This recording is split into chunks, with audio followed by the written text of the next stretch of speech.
So we're going down the winding staircase here in Punta Isla Resort in Lake Cebu, no? Ito yung stairs. I recall before, very steep to. So let's go down slowly.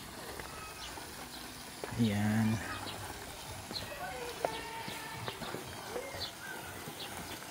So we're still thinking kung mag-overnight kami. Si Jensen is very near lang. Definitely we'll have our dinner here. So this is Punta Isla Lake Resort. Ayan. Ito yung boating. Wala na gabi din mag-boating, no? Wala na, sir. So tomorrow na, bukas na. Ano oras tomorrow ang first na?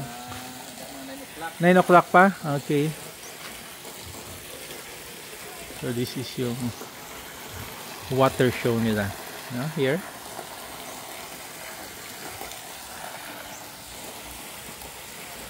And these are the restaurants. Medyo early sila dito. Early dinner. So we have ordered also yung dinner namin because the last order will be at 8 PM. Order na kami ngayon. Time check is 6 PM. May cruise sila dito. Ayan. They have Lotus Garden. So this area, no, yung Punta Isla Resort is 2 hours and 30 minutes, no, going from Jensen.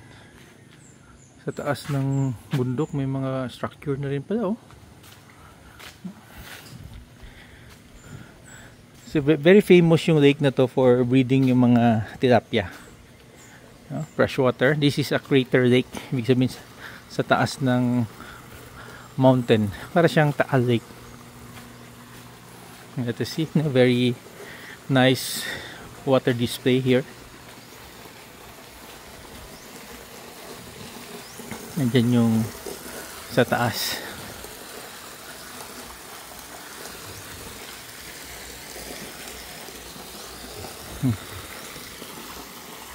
Water lily. Ganda pa lang ganito, no? Then let's have ano bang sinabi dito? Where life blends with nature. Now, the resort started in 1995. Pioneering resort in the land of the dream weavers. So, pumili kami ng tinalak na famous dito.